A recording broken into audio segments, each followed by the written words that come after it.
Hi அனைவருக்கும் வணக்கம். Mister Tarun YouTube channel மற்றும் ரஞ்சன் அருண் பிரசாத் ஃபேஸ்புக் பேஜ் வழியாக நினைஞ்சிருக்கேன். எல்லாத்தையும் வரவேற்கிறேன். இன்றைக்கி என்ன பார்க்க போகிறோம்னு சொன்னால், ஒரு முக்கியமான இடத்த நோக்கி போய்கிட்டு இருக்கோம். என்னதான் போன நவம்பர் மாதம், அதாவது 2025ஆம் ஆண்டு நவம்பர் மாதம் 26ஆம் தேதி பின்னரான காலப்பகுதியில் ஏற்பட்ட திப்தா புயல் காரணமாக பல பாதிப்புகள் இன்றைக்கும் எதிர்நோக்கிட்டு இருக்கு. இப்போ நான் வந்திருக்க ஏரியா கம்பளை நகரை அண்டி இருக்கக்கூடிய ஒரு பகுதி. இந்த பகுதியில் இந்த 5 மாத காலமாக ஒரு ரயில் தனியாகவே நின்று கொண்டு இருக்கு. அந்த ரயிலை தான் பார்க்க போகிறோம். வாங்க போவோம். இது வரக்காப்பிட்டிய, இது கம்பளை நகர் பகுதி அண்மித்த ஒரு இடத்துல தான் இருக்குது. இந்த பக்கம் பார்த்தீங்கன்னு சொன்னால் நாவலப்பிட்டிய பகுதி, இந்த பக்கம் பார்த்தீங்கன்னு சொன்னால் கேண்டி. இப்போ இந்த ட்ரெயின், இந்த வரக்காப்பிட்டிய ரயில் ஒரு சிறிய நிலையம் உண்டு. இந்த இடத்துல இருந்து இங்கால, அதாவது நாவலப்பிட்டிய பக்கம் அல்லது நானுவோயா பக்கம் செல்லக்கூடிய பகுதியில் தான் இருக்குது. வாங்க இந்த பக்கத்தை நோக்கி போயிட்டு இந்த ட்ரெயினில் எப்படி நிப்பாட்டியிருக்காங்க, இந்த 5 மாத காலமாக அந்த ட்ரெயின் என்ன நடந்திருக்குன்னு சொல்லி பார்ப்போம்.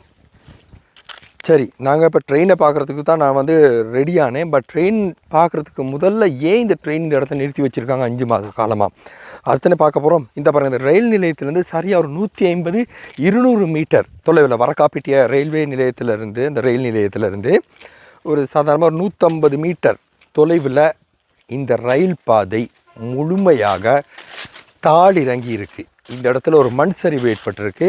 இந்த மண் சரிவு முழுமையாக இந்த ரயில் பாதையை பாதிச்சிருக்கு. எனக்கு தெரிகிற அளவில் இந்த ரயில் பாதையை இப்போதைக்கு செய்யக்கூடிய சூழ்நிலை இல்லைன்னு தான் நான் நினைக்கிறேன். இது செய்கிறதுக்கு பல வருடங்கள் கூட ஆகலாம். ஏன்னா இன்ன வரைக்கும் எனக்கு 5 மாதங்கள் ஆகியும் இதுவரைக்கும் இந்த இடத்துல ஒரு அபிவிருத்தி பணி, ஒரு முயற்சி கூட எடுக்காத ஒரு சூழ்நிலை காணப்படுது. அதாவது ரயில் நிலையத்தை செய்வதற்கான எந்த ஒரு எத்தனிப்பும், எந்த ஒரு முயற்சியும் அரசாங்கத்தால் செய்யாத ஒரு சூழ்நிலை காணப்படுது. 5 மாதங்கள் கடந்திருக்கு.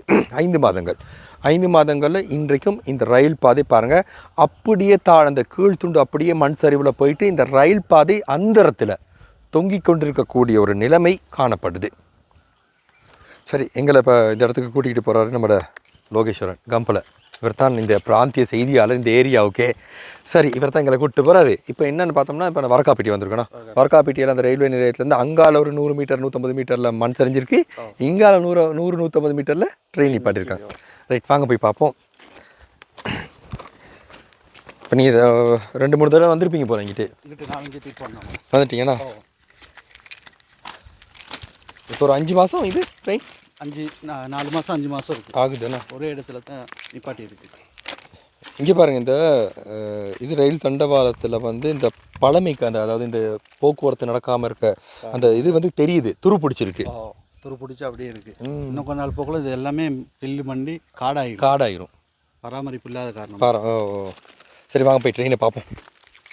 இப்போ ரயில்வே திணைக்களத்தால் இங்கே ஒரு பாதுகாப்பு அதிகாரியை போட்டிருக்காங்க. அந்த ரயில்வே பாதுகாத்துக்கிறதுக்காக 5 மாதமாக இருக்கார் ஒருத்தர். அவர் மட்டும்தான் இருக்கார். இடையில போலீஸ் பாதுகாப்பு போட்டதாக ஒரு கதவனுக்கு வந்துச்சு, அது உண்மையா? போலீஸ் பாதுகாப்பு ஒன்றும் போடலை. ரயில்வே அதிகாரி 2 பேர் இருக்காங்க. காலையிலேருந்து பகல் ஈவினிங் வரைக்கும், ஈவினிங்லேருந்து விடிய காலை வரைக்கும் இன்னும் 2 பேர் இருப்பாங்க.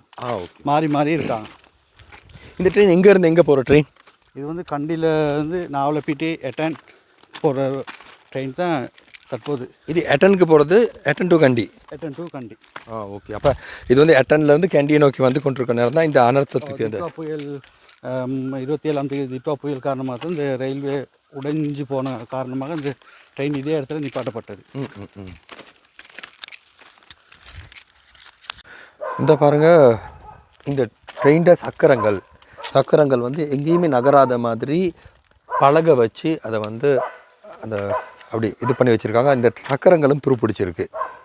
நான் நினைக்கிறேன் இந்த ட்ரெயின் அங்கேயும் அது பண்ணியிருக்காங்க. இந்த சக்கரங்கள் இப்படி இருக்கிறதுனால துருப்பிடிச்சிருக்கு. இப்போ இந்த இடத்த விட்டு எடுக்கிறது பெரிய ஒரு சவாலான ஒரு விஷயமாக மாறும் ரயில்வே திணைக்களத்துக்கு.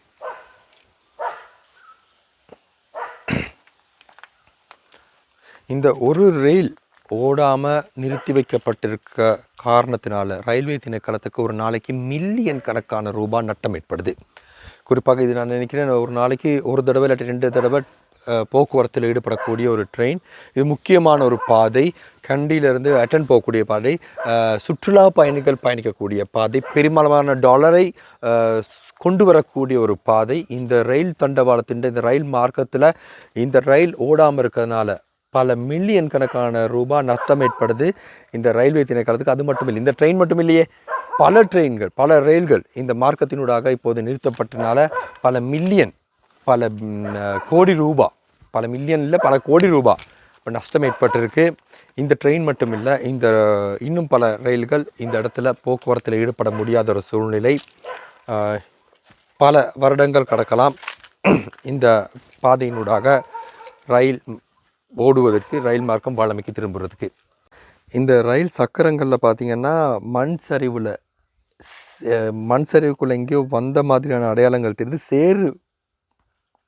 சேருடனான அந்த ஒரு நிலைமை அந்த சக்கரங்களில் தெரிகிறத நமக்கு காணக்கூடியதாக இருக்குது. அப்போ இதுக்கு முதல்ல எங்கேயோ ஒரு இடத்துல சேரில் இந்த சேரை கடந்து வந்திருக்கக்கூடிய அடையாளங்கள் இருக்குது அந்த மழை டைமில். உண்மைக்கும் நம்ம அந்த சாரதியை வந்து பாராட்டணும். ஏன்னா அவர் குறிப்பிட்ட இடத்துல அவரை நிறுத்தி வச்சுருக்காரு.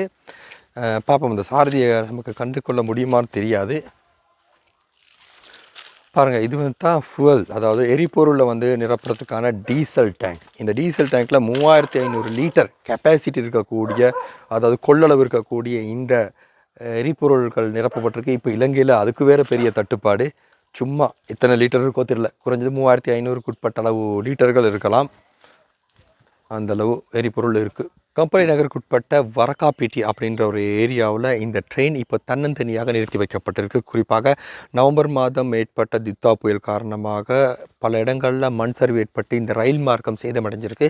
அதன் காரணமாக இந்த ரயில் இடைநடுவிலேயே நிறுத்தப்பட்டு இப்போ 4-5 மாதங்கள் கடந்திருக்கக்கூடிய சூழ்நிலையிலும் பல பில்லியன் கணக்கு ரூபாய் நட்டத்துடன், அதாவது இந்த போக்குவரத்தில் ஈடுபட்டிருந்தால் எடுத்திருக்காங்க லாபத்தை.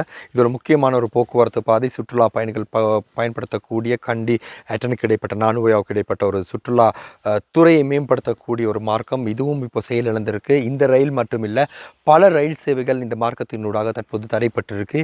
அதன் காரணமாக பல பில்லியன் கணக்கான ரூபாய் நஷ்டம் ஏற்பட்டிருக்கு அரசாங்கத்தால். இப்படியான ஒரு சூழ்நிலையில் இந்த ரயில் நடுக்காட்டில் தன்னந்தனியாக நிறுத்தி வைக்கப்பட்டிருக்கக்கூடிய ஒரு சூழ்நிலை தொடர்பாக நாங்கள் அறிஞ்சிருக்கோம். தொடர்ந்தும் இவ்வாறான தகவல்களை அறிந்து கொள்ள stay with Arun YouTube channel மற்றும் ரஞ்சன் அருண் பிரசாத் ஃபேஸ்புக் பேஜ் வழியாக இணைஞ்சிருங்க. இணைந்திருந்த எல்லாருக்கும் நன்றி.